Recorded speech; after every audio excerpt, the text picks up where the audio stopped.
really not been back in church for a very long time. I'd gone to Bible college at Tennessee Temple University and got out of sorts with God there at the college and dropped out of school. Got married, moved to Alabama, and for about the next 7 years I started to try to become a millionaire. Didn't make that, and during that time I was out of church, and really was a difficult time of my life. I was bitter, discouraged, and I knew something needed to change, and God used my kids to bring me back to Himself. I knew I needed if I could get home, I could get help, and I went home back to Indiana, and a friend of mine was the youth pastor at what would become the Cornerstone Baptist Church, and the pastor there at the time, they came to visit my wife and I, invited us to come out and visit the church, and the next few months I became faithful to church again, listened to the preaching, got right with God, and God began to use me there at that church. And wasn't long before I began to help with the youth ministry there, and got involved with the teenagers, and then eventually became the youth pastor after a short period of time. When I met Brother Jeff, I was a mess. I was angry, lonely, lost teenager. I had the joy of growing up in church, but I didn't want to be at church. I despised going to church. I thought I was too cool. I thought it was extremely boring. I went to the same school all my life, but I had no close friends. I was always the odd guy out, and that made me extremely lonely. That made me extremely mad. When I was a kid, I made a profession of faith. But when I became a teenager, I began to doubt my salvation. Did I mean it? I didn't even remember it. And I was very, very confused. Years ago, there was a man that was my youth pastor, and he opened up himself to me. He befriended me.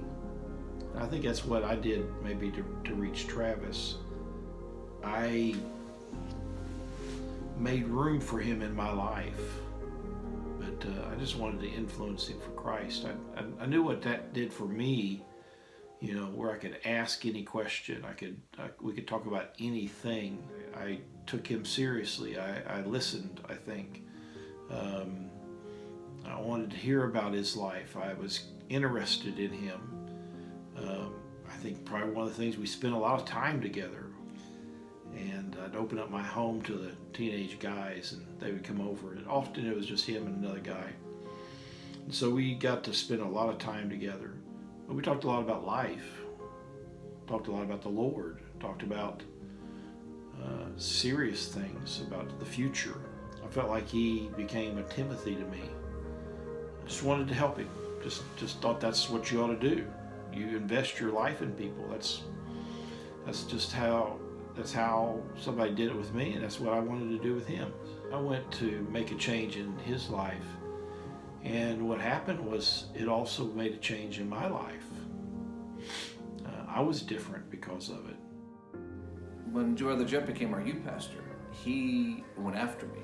When I ran out the door of the church to sit in my parents' minivan waiting for them to get done so we could go eat lunch, he would come out there. He would knock on the window. He would ask me the regular questions. How are you? How's school? We would talk about sports. But my impression of him really was one of annoyance. I thought, who is this man? He is invading my comfort space.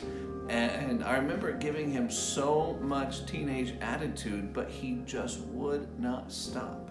And he kept inviting me to the teen hour. He kept inviting me to the youth activities. No matter how many times I told him no matter how rude I was, he just kept after me.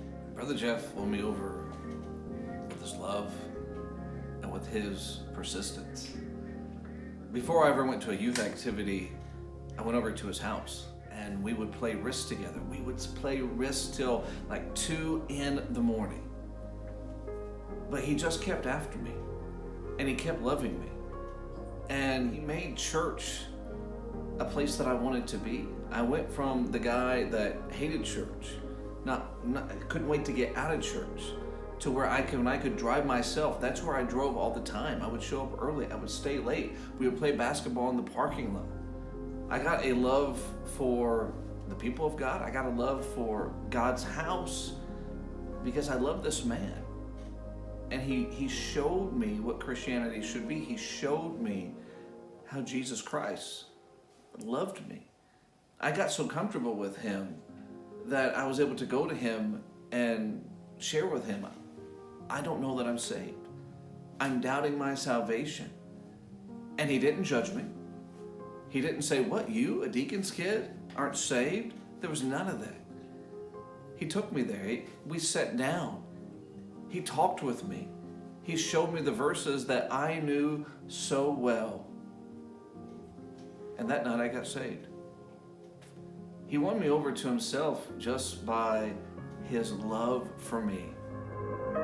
One night he came to me and caught me after the youth meeting and told me that he was lost. He wasn't saved. I was just shocked. Deacon's kid. And led him to the Lord that night. And it wasn't like I really sought him out, but he sought me out. He truly got saved that night. And he really began to change, got serious about God. And I remember asking him, what was it that really got you serious about the Lord? And he said, Pastor Rhodes preached about the preeminence of God. And he said, I got it. I got it. And he did. He did get it. He did get it. It became obvious that he loved preaching, loved to hear preaching. We talk a lot. He'll call. I think he calls under the pretense of getting some advice, but oftentimes I'm getting advice from him. He's like a younger brother in the faith. He's like, in some ways, I guess he's like a son to me. It's wonderful to think about the little bit of investment I made there.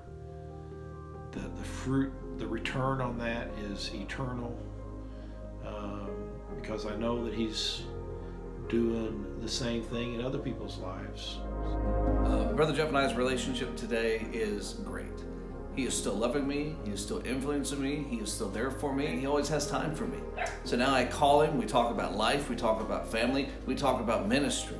I can call him and ask him about different situations that I am facing as a pastor, and he always has time for me. He prays for me, and he is still a tremendous influence in my life today.